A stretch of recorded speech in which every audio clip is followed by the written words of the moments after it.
When it comes to growing vegetables and other crops, you really don't need to grow them in raised beds. You can grow them in the level ground if your soil is really good enough and you've got good quality soil. Then there's absolutely nothing wrong in just growing them in the conventional way, which is on pretty much flat ground. You could mound the bed up just slightly so that it sheds excess moisture.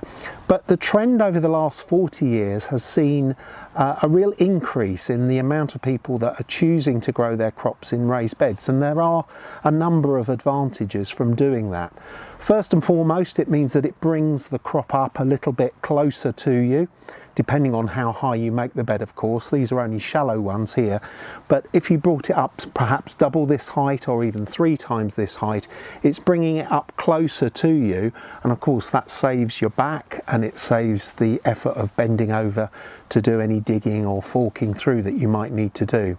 The other thing is that by bringing the bed up slightly, you're improving drainage. So if you have got poor quality soil, perhaps it's a really heavy clay that holds lots of moisture, then putting a raised edge around the bed and filling it with really good free draining soil or compost means that you can get better crops, particularly all through the winter, and it also means that the soil will warm up more readily in the spring because it's freer draining and it's open and aerated.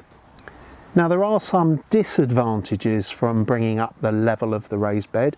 If you bring it up too much and you fill it with really free draining stuff, you can find that your crops will dry out very readily, and that means that you're constantly going to be having to water them to keep them alive. So it's swings and roundabouts really.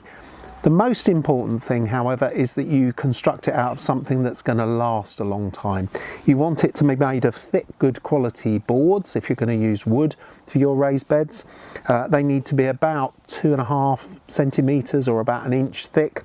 Secured at the corners, you can use square 3 by 3 inch or 7.5 by 7.5 centimetre posts to make your corners, make them good and strong.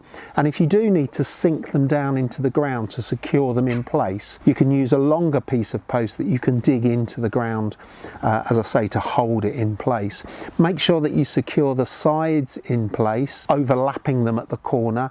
It gives you a real strong corner to work with, and you want to put one of these posts in each corner. And if it's a long raised bed like this one, you might want to put an intermediate post about halfway along the bed that you can dig into the ground to help to secure this board in place and to stop it moving around. In any case, it's a good idea to build it pretty bomb-proof and resilient because you want it to last for years. You don't want to be replacing it every couple of years or so because the boards have rotted. Now, another key thing to plan in when you're coming to make your raised beds is to make them wide enough so that you can actually lean in to the centre of the bed from each side, probably around 2 feet, about 60 centimetres into the centre.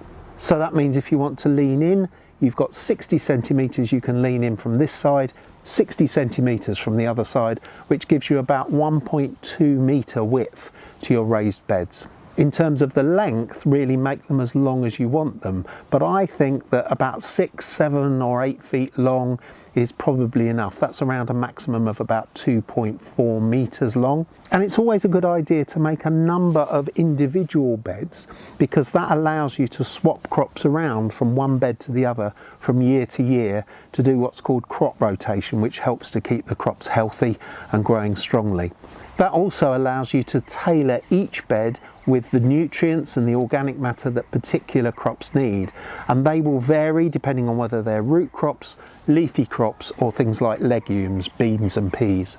Now, as I said before, using a raised bed isn't absolutely essential, but by adding around 20 centimetres here on the top with really good quality topsoil, then that means that I'm going to have the best growing conditions, and I can concentrate on improving this topsoil by adding organic matter as I need it and getting things in tip-top condition so I can make sure I get the best crops possible.